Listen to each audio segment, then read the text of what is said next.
नमस्कार दोस्तों, स्वागत है आपके YouTube channel times of study में। दोस्तों, इस वीडियो में देखने वाले हैं आरआरबी ग्रुप डी 2022 में पूछे गए 25 क्वेश्चंस को देखने वाले हैं। तो चलिए स्टार्ट करते हैं। साइंस से संबंधित है।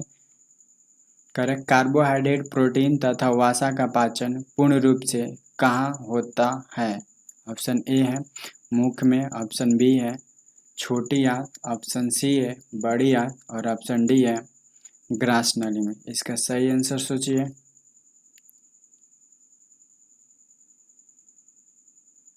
इसका सही आंसर होगा छोटी आंत। ठीक है, पूर्ण रूप से कहेगा तो छोटी आंत में होगा। कार्बोहाइड्रेट का कहेगा पाचन कहाँ से होता है? प्रारंभिक रूप से कार्बोहाइड्रेट का जो पाचन होता है, कार्बोहाइड्रेट का जो पाचन होता है मुख से होता है। ठीक है, और पूर्ण रूप से कहेगा तो छोटी आंत से। ठीक है, पूर्ण रूप से कहेगा तो छोटी आंत से। अगला क्वेश्चन देखते हैं। उत्सर्जन तंत्र में कौन कौन से अंग होते हैं? ऑप्शन ए है दो विक्र, दो मूत्र वाहिनियां और एक मूत्राशय और एक मूत्रनली। ऑप्शन बी है दो विक्र, दो मूत्र वाहिनियां, दो मूत्राशय और एक मूत्रनली। ऑप्शन सी है दो विक्र, एक मूत्र वाहिनियां, एक मूत्राशय, एक मूत्रनली। ऑप्शन डी है दो विक्र, दो मूत्र वाहिनियां, दो मूत्राशय और एक मूत्रनली। इसका सही आंसर सोचिए। इसका सही आंसर ऑप्शन नंबर ए हो जाएगा दो विक्र, दो मूत्र वाहिनियां, एक मूत्राशय और एक मूत्रनली। इस पिक्चर में देखिए, यह जो है आपको यह वाला पिक्चर जो है यह लेफ्ट साइड का विक्र हो गया और यह राइट साइड के यानी कि दो का विक्र हो गया। ठीक है, और यह दो ई, एक वन है एक ई वाला, दोनों मिलाकर दो को क्या हो गया? मूत्र वाहिनियां हो गया। ठीक है, और यह जो है इसे कहा जाता है मूत्राशय। एक हो गया आपको मूत्राशय और एक हो गया आपको ई वाला मूत्रनली। ठीक है, ऑप्शन नंबर इसका ए सही हो जाएगा। अगला क्वेश्चन देखते हैं। विरंजक चूर्ण का उपयोग होता है। ऑप्शन ए है टेक्सटाइल उद्योगों में, लिनिन लॉन्ड्री में विरंजक कपड़ों को धोने के लिए। ऑप्शन बी है रासायनिक उद्योगों में ऑक्सीकारक के रूप में। ऑप्शन सी है जल को सूक्ष्म जीवों से मुक्त करने में। ऑप्शन डी है सभी। तो इसका सही आंसर सोचिए। देखिए, इसका सही आंसर हो जाएगा option number D. Option number D यानी कि इसका जो चारों ऑप्शन है वो सब सही होगा। और विरंजक चूर्ण का सूत्र क्या होता है? विरंजक जो चूर्ण होता है वो होता है कैल्शियम क्लोराइड यानी CaOCl2। ठीक है, यह इसका फार्मूला होता है या रासायनिक सूत्र कहिए इसको। ठीक है, अगला क्वेश्चन देखते हैं। चार संयोजकता वाले तत्व कौन है? ऑप्शन ए है ऑक्सीजन, ऑप्शन बी है कार्बन, ऑप्शन सी है हाइड्रोजन, ऑप्शन डी है सोडियम। इसका सही आंसर सोचिए। देखिए, इसका सही आंसर ऑप्शन नंबर बी होगा। इसका सही आंसर कार्बन हो जाएगा। ठीक है, ऑक्सीजन का परमाणु संख्या कितना होता है? तो परमाणु संख्या 8 होता है। इसका अगर इलेक्ट्रॉनिक विन्यास करेंगे तो 2 6 हो जाएगा। ठीक है, अगर हम कार्बन के परमाणु संख्या देखेंगे तो कार्बन के परमाणु संख्या 6 होता है और इसका इलेक्ट्रॉनिक विन्यास करेंगे तो 2 और 4। तो इसके बाह्यतम कक्षा में कितने इलेक्ट्रॉन है? 4। तो इसकी संयोजकता कितनी हो जाएगी? 4। हाइड्रोजन के करेंगे तो इसका इलेक्ट्रॉनिक विन्यास परमाणु संख्या 1 होता है और यह इसका इलेक्ट्रॉनिक विन्यास में 1 हो जाएगा। सोडियम कहेंगे तो इसका परमाणु संख्या 11 होता है और इसका इलेक्ट्रॉनिक विन्यास 2 8 और 1 होता है। ठीक है, अगला क्वेश्चन देखते हैं। जब एथेनॉल को सांद्र सल्फ्यूरिक अम्ल के अधिकता के साथ 443 डिग्री केल्विन तापमान पर गर्म किया जाता है तो क्या बनता है? ऑप्शन ए है एथिलीन, ऑप्शन बी है एथीन, ऑप्शन सी है एथेन और ऑप्शन डी है जल। इसका सही आंसर सोचिए। इसका सही आंसर होगा एथीन प्लस जल। देखिए, इसका समीकरण क्या होता है? जब CH2 सिंगल बॉन्ड CH3, ठीक है, OH प्लस OH को जब सांद्र H2SO4 प्लस कितना टेम्परेचर चाहिए, 443 डिग्री टेम्परेचर पर जब गर्म किया जाता है तो यह CH2 double bond CH2 plus जल का निर्माण करता है। तो इसका जो उत्पाद हो जाएगा एथीन हो जाएगा और यह एक जल, ठीक है। तो इसका अपक्रिया फलस्वरूप क्या बनता है, एथीन और जल का निर्माण होता है, ठीक है। अगला क्वेश्चन देखते हैं। आवर्त सारणी में बाएं से दाएं जाने पर धात्विक गुण में क्या प्रभाव पड़ता है। ऑप्शन ए है बढ़ता है, ऑप्शन बी है घटता है, ऑप्शन सी है पहले बढ़ता है फिर घटता है, ऑप्शन डी है समान रहता है। इसका सही आंसर सोचिए। इसका सही आंसर हो जाएगा घटता है, ठीक है। देखिए आवर्त सारणी में, आवर्त सारणी जिधर हाइड्रोजन होता है और इधर होता है हीलियम, ठीक है। इसे कहते हैं बायां छोर और इसे कहते हैं दायां छोर, ठीक है। इधर देखिए अगर बाएं से अगर दाएं जा रहे हैं तो देखिए क्या क्या घटता है। तो पहले आकार घटेगा, ठीक है। दूसरा नंबर इसका त्रिज्या घटेगा, तीसरा जो है आपको इसका धात्विक गुण भी घटेगा और एक चौथा है इसका आयतन घटेगा, ठीक है। आयतन घटेगा, ठीक है। इसके बाद जितना भी होगा बाएं से दाएं जाने पर बढ़ेगा। जैसे ऑप्शन पहला हो जाएगा अधात्विक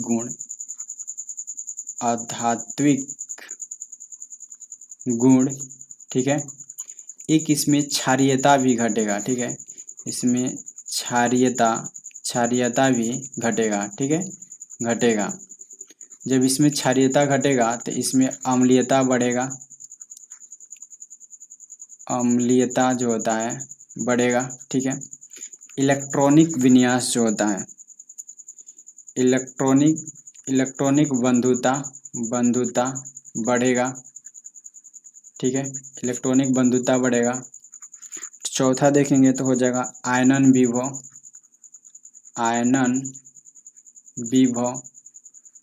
विभव भी क्या होगा, बढ़ेगा।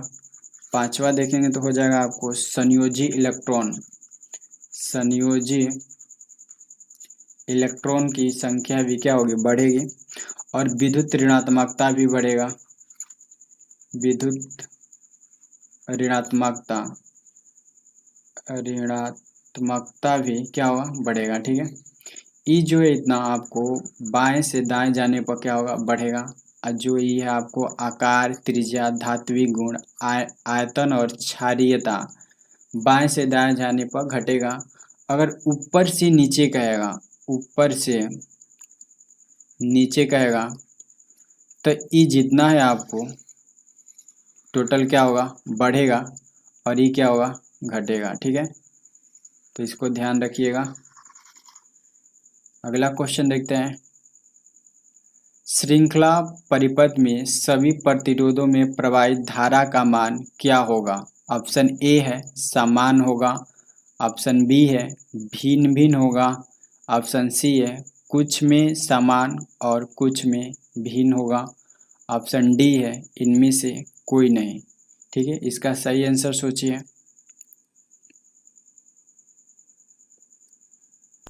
ये इसका सही आंसर समान होगा, ठीक है। देखिए कैसा होता है, अगर एक हम परिपथ बनाते हैं, ये आपको प्रतिरोध हो जाएगा,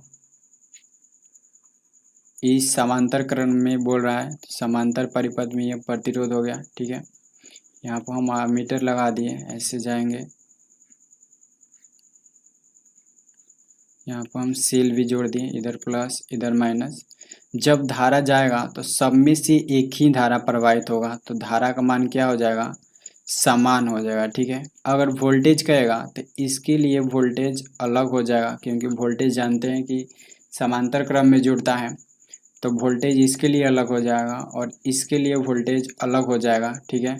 और इसके लिए वोल्टेज अलग हो जाएगा, यानी कि श्रेणी क्रम में वोल्टेज का मान क्या होगा, यानी कि जो वोल्टेज का मान होगा वह क्या होगा, भिन्न भिन्न होगा, ठीक।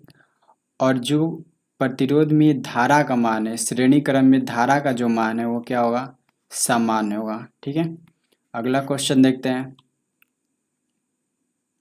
किस वर्ग में तापमान द्वारा लिंग का निर्धारण होता है? ऑप्शन ए है सरीसृप, ऑप्शन बी है उभयचर, ऑप्शन सी है मिडिरिया और ऑप्शन डी है पेरिफेरा।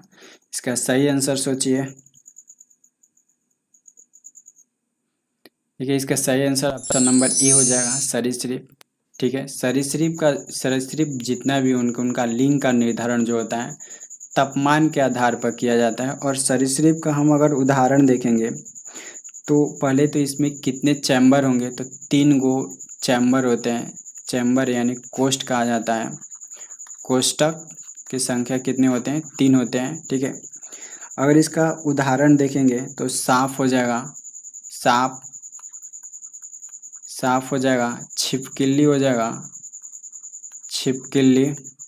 ठीक है, और अगर उभयचर कहेंगे तो इसमें भी 3 चैम्बर होते हैं, उभयचर में भी 3 चैम्बर होते हैं। ठीक है, और इसका अगर एग्जाम्पल देखेंगे कौन कौन होगा, तो इसमें फेमस एग्जाम्पल आता है आपको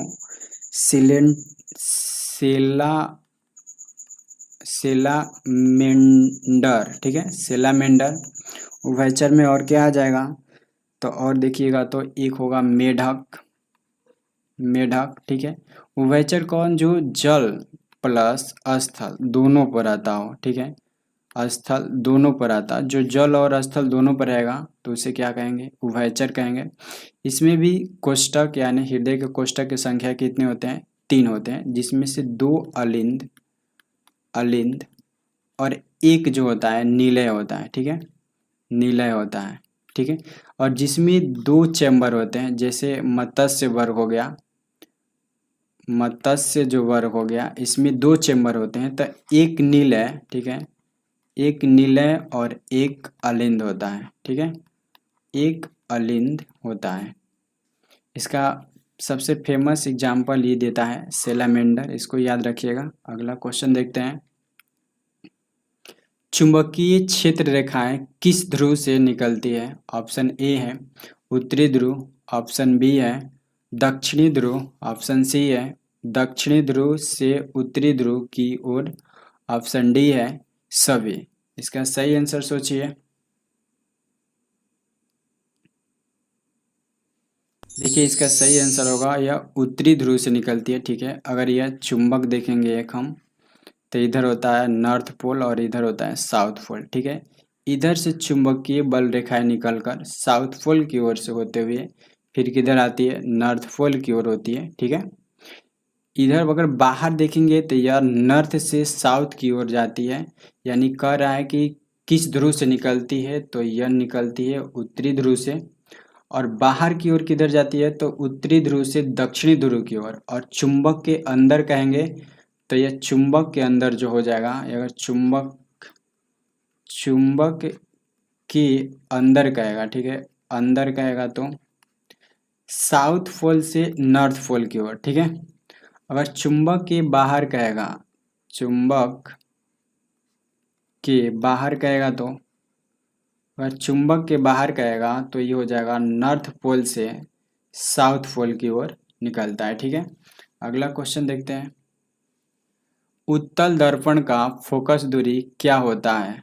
ऑप्शन ए है धनात्मक, ऑप्शन बी है ऋणात्मक, ऑप्शन सी है उदासीन, ऑप्शन डी है इनमें से कोई नहीं। इसका सही आंसर सोचिए। देखिए, इसका सही आंसर धनात्मक होगा। ठीक है, एक होता है अवतल दर्पण, अवतल दर्पण, और एक होता है उत्तल दर्पण। ठीक है, उत्तल दर्पण। इसमें भी यू होता है, भी होता है और एफ होता है। इसमें भी यू भी एफ। यू क्या है, तो वस्तु की दूरी, और भी क्या है, प्रतिबिंब की दूरी, और एफ क्या है, फोकस। ठीक है, अवतल दर्पण में अगर आपको यू पूछेगा यानी कि प्रतिबिंब की दूरी क्या होता है, ऋणात्मक। वस्तु की दूरी क्या होता है, ऋणात्मक, क्योंकि इसका पिक्चर जो होता है दर्पण के सामने बनता है तो इसमें ऋणात्मक हो जाता है। और फोकस भी इसमें ऋणात्मक हो जाता है। इसमें दो केस होता है, इसमें ऋणात्मक और धनात्मक। जब प्रतिबिंब जो होगा, जब प्रतिबिंब क्या वास्तविक हो, ठीक है, वास्तविक हो, जब प्रतिबिंब वास्तविक हो तो फोकस का मान क्या होगा, ऋणात्मक होगा। जब प्रतिबिंब काल्पनिक हो, ठीक है, काल्पनिक हो, जब प्रतिबिंब काल्पनिक हो तो फोकस का मान क्या होगा, धनात्मक होगा, ठीक है। अवतल दर्पण में आभासी यानी कि काल्पनिक प्रतिबिंब और वास्तविक दोनों प्रतिबिंब बनते हैं, तो आपको इसको ध्यान देना होगा। अगर वास्तविक प्रतिबिंब हो तो फोकस ऋणात्मक होगा, अगर काल्पनिक प्रतिबिंब हो तो फोकस क्या होगा, धनात्मक होगा। आइए उत्तल दर्पण में, तो उत्तल दर्पण में वस्तु का भी, वस्तु जो होता है ऋणात्मक होता है, वस्तु की जो दूरी होती है ऋणात्मक होती है, और प्रतिबिंब की दूरी इसमें प्लस होता है, क्योंकि इसमें हमेशा क्या बनता है, तो काल्पनिक प्रतिबिंब बनता है, ठीक है, काल्पनिक प्रतिबिंब बनता है, और इसमें फोकस जो होता है इसमें प्लस होता है, ठीक है। अगला क्वेश्चन देखते हैं। डबल बंध वाले कार्बनिक यौगिक को क्या कहते हैं? ऑप्शन ए है एल्केन, ऑप्शन बी है एल्कीन, ऑप्शन सी है मीथेन, ऑप्शन डी है मिथाइल। इसका सही आंसर सोचिए। इसका सही आंसर ऑप्शन नंबर बी हो जाएगा, एल्केन, ठीक है। देखिए एक होता है एल्केन, एक होता है एल्केन, एक होता है एल्कीन, और एक होता है एल्काइन, ठीक है, एल्काइन, ठीक। देखिए यह जो है एक संतृप्त हाइड्रोकार्बन है, ठीक है, यह क्या है, संतृप्त हाइड्रोकार्बन, हाइड्रोकार्बन है, जबकि यह दोनों जो है असंतृप्त हाइड्रोकार्बन है, असंतृप्त हाइड्रोकार्बन है, ठीक है, हाइड्रोकार्बन है, ठीक। एल्कीन का सूत्र अगर पूछेगा तो होता है CnH2n+2, ठीक है, और इसका जो सूत्र होता है एल्कीन को, इसका सूत्र होता है CnH2n, और एल्काइन, एल्काइन कहेगा तो CnH2n-2 होता है, ठीक है। इसको अन्य नाम जो होता है पेरिफेर, इसको पैराफिन भी कहा जाता है, पैराफिन कहा जाता है, ठीक है, और एल्कीन को ओलियोफिल कहा जाता है, ओलिफिल कहा जाता है, और इसको एसिटिलीन कहा जाता है। क्या कहा जाता है, एसिटिलीन कहा जाता है, ठीक है। इसका सूत्र होता है C2H2। अगला क्वेश्चन देखते हैं। KNaCl और Li में धातु कौन सी है? ऑप्शन ए है K यानी कि पोटेशियम, ऑप्शन बी है Na यानी सोडियम, ऑप्शन सी है Cl यानी क्लोरीन, और ऑप्शन डी है Li यानी कि लिथियम। इसका सही आंसर सोचिए। इसका सही आंसर हो जाए क्लोरीन। देखिए क्लोरीन एक गैस है, ठीक है, गैस एक क्या होता है, गैस जो होती है धातु होती है, अधातु होती है, गैस क्या होती है, अधातु होती है, और क्लोरीन के परमाणु संख्या 17 होता है, ठीक है। इसमें पोटेशियम के देखेंगे तो पोटेशियम का 19 हो जाता है, सोडियम का 11 हो जाता है, और लिथियम का 3 हो जाता है, ठीक है। तो इसका इलेक्ट्रॉनिक विन्यास करेंगे तो क्या हो जाएगा, 2 8 7, ठीक है। तो यह तो 7 नहीं दे सकता है, तो यह प्लस क्या करेगा, यह प्लस चार्ज बनाएगा, डोनेट करेगा, सॉरी ये 8 19 है तो 8 और 1 हो जाएगा, ठीक है, 8 + 1 यानी कि 1 इलेक्ट्रॉन क्या करेगा, मुक्त कर देगा। इसी तरह अगर सोडियम को देखेंगे तो 2 8 और 1 ये भी 1 इलेक्ट्रॉन मुक्त करेगा, और लिथियम को देखेंगे तो 2 + 1 यानी कि 1 इलेक्ट्रॉन ये भी मुक्त करेगा। ये देख रहे हैं कि इसमें क्या है, ये भी 1 इलेक्ट्रॉन मुक्त कर रहा है, ये भी कर रहा है, और ऑप्शन नंबर डी भी कर रहा है, यानी कि ये तीनों क्या है, धातु है। धातु क्या करता है, इलेक्ट्रॉन को मुक्त करता है, और अधातु क्या करता है, ग्रहण करता है। तो इसका इलेक्ट्रॉनिक विन्यास करेंगे तो 2 8 7 हो जाएगा। तो यह तो 7 किसी को दे नहीं सकता है, तो 1 किसी को ले सकता है। जब यह 1 लेगा तो इसको क्या कहेंगे हम, अधातु, ठीक है, अधातु।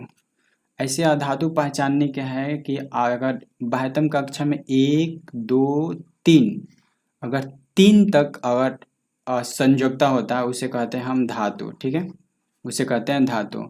अगर 4 संयोजकता होगा तो उसे कहते हैं उपधातु, उपधातु। इसमें एक अपवाद आता है कार्बन, ठीक है, कार्बन जो है एक अपवाद है, इसमें अपवाद है, ठीक है।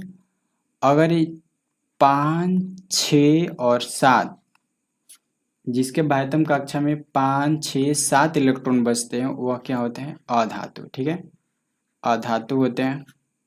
और जो 8 होता है वह नोबल गैस होता है। अगर किसी के बाह्यतम कक्षा में 8 इलेक्ट्रॉन है तो उसे क्या कहेंगे हम नोबेल गैस या अक्रिय गैस, ठीक है। अगला क्वेश्चन देखते हैं। समांतर क्रम में जुड़े प्रतिरोधों के तुल्य प्रतिरोध होगा। ऑप्शन ए है अधिकतम, ऑप्शन बी है न्यूनतम, ऑप्शन सी है समान और ऑप्शन डी है इनमें से कोई नहीं। इसका सही आंसर सोचिए। इसका सही आंसर हो जाएगा न्यूनतम, ठीक है। अगर प्रतिरोध है आप समांतर क्रम में जोड़ना चाहते हैं तो ऐसे जोड़िए।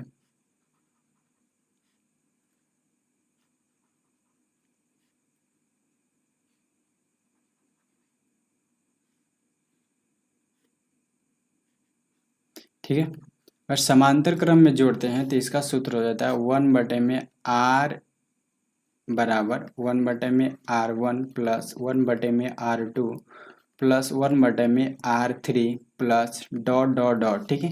देखिए अगर बटे में जोड़ेंगे तो किसी भी स्थिति में अगर कोई भी अंक लेंगे तो बटे में करेंगे तो कम ही आएगा, तो इसका मान क्या हो जाता है न्यूनतम हो जाएगा। अगर यहाँ समांतर ना कहकर श्रेणी कहता, अगर श्रेणी क्रम में कहता तो अगर प्रतिरोध जोड़ते हैं तो इसका मान तुल्य प्रतिरोध कितना होगा अधिकतम। अगर हम ऐसे जोड़ेंगे, अगर ऐसे जोड़ेंगे तो इसका होता है R बराबर R1 plus R2 plus R3, ठीक है। तो इसमें अधिकतम हो जाता है, श्रेणी में कहेगा तो अधिकतम और समांतर में कहेगा तो न्यूनतम हो जाता है। इसका सही आंसर क्या हो जाएगा ऑप्शन नंबर बी। अगला क्वेश्चन देखते हैं। अंतरिक्ष स्टेशन से ऊपर देखने पर अंतरिक्ष यात्री को आकाश कैसा दिखाई देता है। ऑप्शन ए है नीला, ऑप्शन बी है काला, ऑप्शन सी है बैगनी और ऑप्शन डी है लाल। इसका सही आंसर सोचिए। इसका सही आंसर ऑप्शन नंबर बी हो जाएगा काला। अगला क्वेश्चन देखते हैं।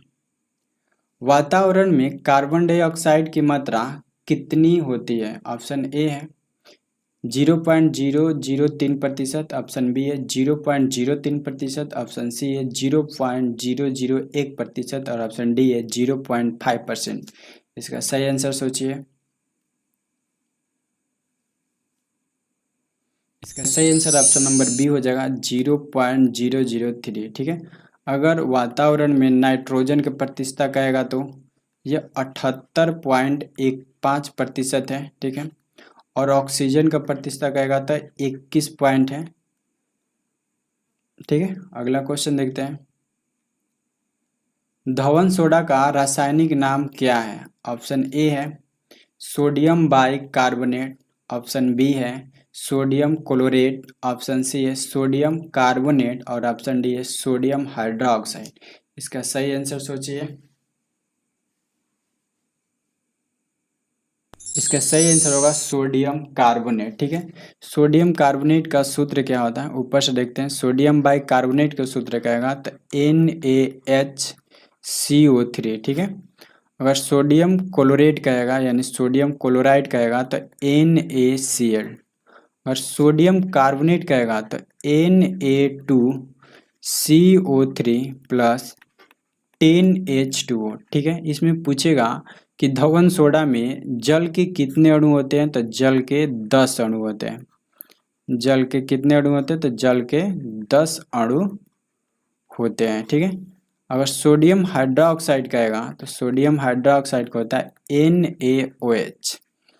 इसका जो यह क्या है तो यह क्षार है जिसका pH मान कितना होता है, यह प्रबल क्षार है, इसका pH मान 14 होता है, ठीक है। अगला क्वेश्चन देखते हैं।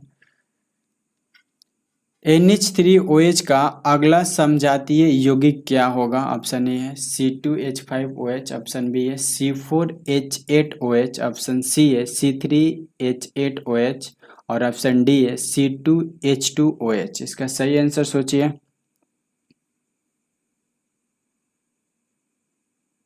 इसका सही आंसर होगा C2H5OH। ठीक है। समजातीय का होता है तो समजातीय मतलब हो गया आपको कि जिसके क्रमागत परमाणु संख्याओं के बीच कितना होता है CH, यानी क्रमागत मतलब जो सदस्य होते हैं इसका उस श्रेणी का उसमें CH2 का अंतर हो। ठीक है।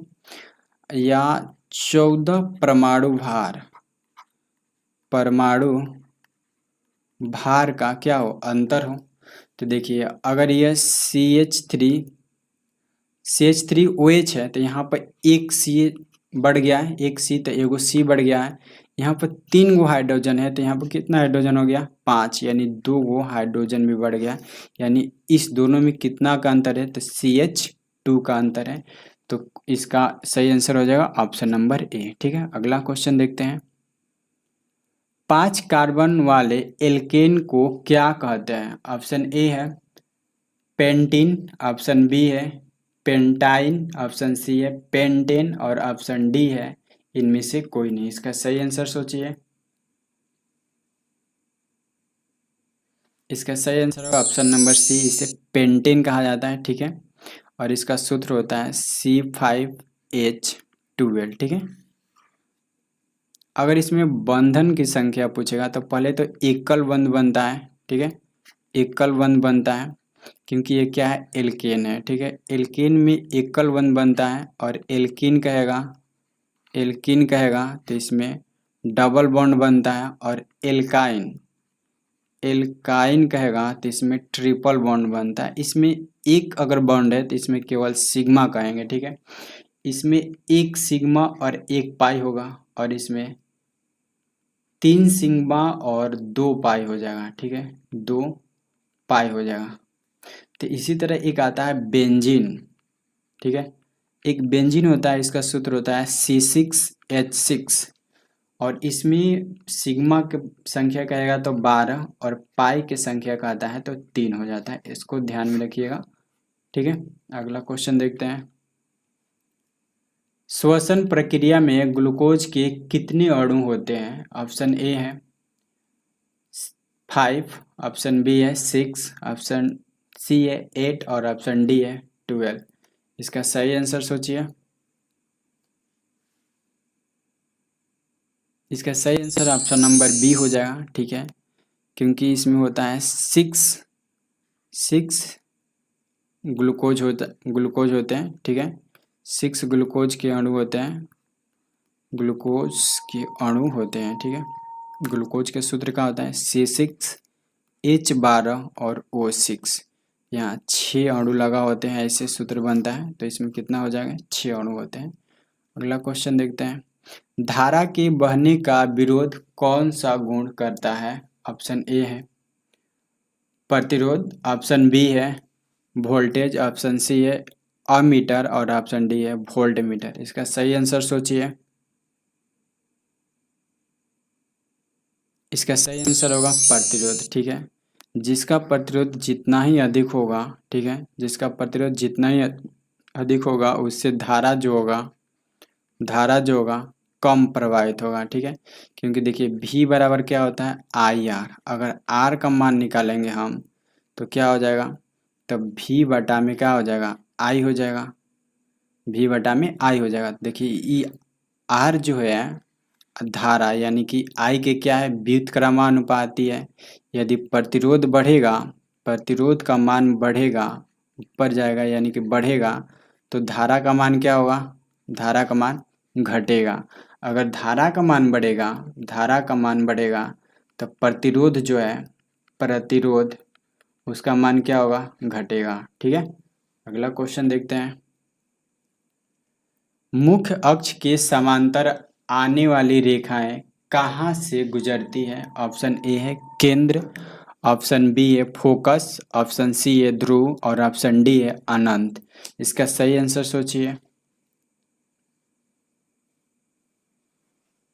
देखिए इसका सही आंसर ऑप्शन नंबर बी हो जाएगा, फोकस से होकर गुजरती है।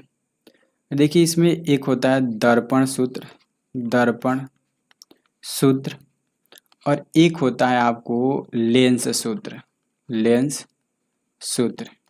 तो दर्पण सूत्र होता है 1/f बराबर 1/v प्लस 1/u। अगर इसमें होता है 1/f बराबर 1/v माइनस 1/u। अगर दर्पण का आवर्धन पूछेगा, आवर्धन, तो ये होता है माइनस में v/u, ठीक है। और ऊपर हो जाता है h1 यानी कि प्रतिबिंब, ठीक है। प्रतिबिंब की लंबाई बटे में h होता है वस्तु की लंबाई, जो बराबर होता है। अगर लेंस में कहिएगा आवर्धन क्या होता है, आवर्धन बराबर होता है लेंस में जो होता है, इसमें होता है आपको v/u, यानी कि इसमें प्लस में होता है, ठीक है। और बराबर हो जाएगा h/h, यानी कि प्रतिबिंब, ये क्या है, प्रतिबिंब की ऊंचाई, ऊंचाई, और यह है बीम यानी कि वस्तु की ऊंचाई, वस्तु की ऊंचाई, ठीक है। अगला क्वेश्चन देखते हैं। आधुनिक आवर्त सारणी में कुल कितने आवर्त और वर्ग हैं? ऑप्शन ए है 2 आवर्त और 7 वर्ग, ऑप्शन बी है 7 आवर्त और 16 वर्ग, ऑप्शन सी है 7 आवर्त और 18 वर्ग, और ऑप्शन डी है 6 आवर्त और 18 वर्ग। इसका सही आंसर सोचिए। इसका सही आंसर हो जाएगा 7 आवर्त और 18 वर्ग, ठीक है। देखिए ई वाला जो ऐसे होता है आपको, इसकी संख्या कितनी होती है, तो 18 होती है, ठीक है। और जो ये क्षैतिज होता है, क्षैतिज रोज, इसकी संख्या कितनी होती है, 7। क्षैतिज रोज जो होता है उसको हम आवर्त कहते हैं, ठीक है, आवर्त कहते हैं। जो उदग्र होता है उसे कहते हैं हम समूह या वर्ग कहा जाता है, ठीक है। अगला क्वेश्चन देखते हैं। हाइड्रोकार्बन का, हाइड्रोकार्बन एक जटिल मिश्रण जो तीनों रूप में पाया जाता है वह है, ऑप्शन ए है पेट्रोलियम, ऑप्शन बी है कोक, ऑप्शन सी है कोयला, और ऑप्शन डी है बिटुमेन। इसका सही आंसर सोचिए। इसका सही आंसर हो जाएगा पेट्रोलियम, ठीक है। पेट्रोलियम जो है यह तीनों अवस्था में पाया जाता है, ठीक है। एक तो द्रव में भी पाया जाता है, दूसरा ठोस में भी पाया जाता है, और तीसरा जो है गैस के रूप में भी पाया जाता है, ठीक है। अगला क्वेश्चन देखते हैं। निम्नलिखित में से कौन सा एक लिंगी पुष्प का उदाहरण है? ऑप्शन ए है सरसों, ऑप्शन बी है पपीता, और ऑप्शन सी है सूरजमुखी, और ऑप्शन डी है तरबूज। इसका सही आंसर सोचिए।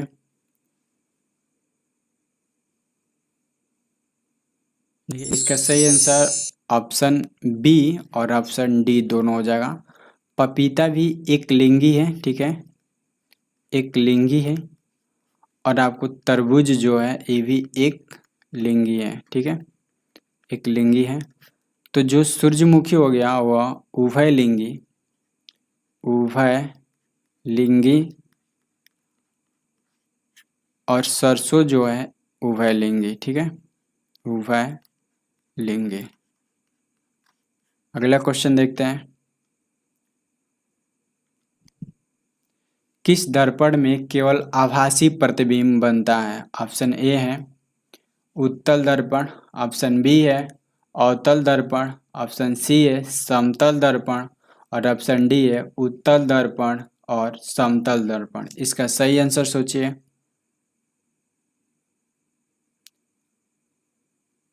इसका सही आंसर ऑप्शन नंबर डी हो जाएगा, उत्तल दर्पण और समतल दर्पण, ठीक है।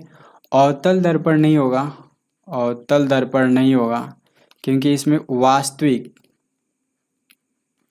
वास्तविक प्लस काल्पनिक, काल्पनिक दोनों प्रतिबिंब बनता है, जबकि उत्तल दर्पण और समतल दर्पण में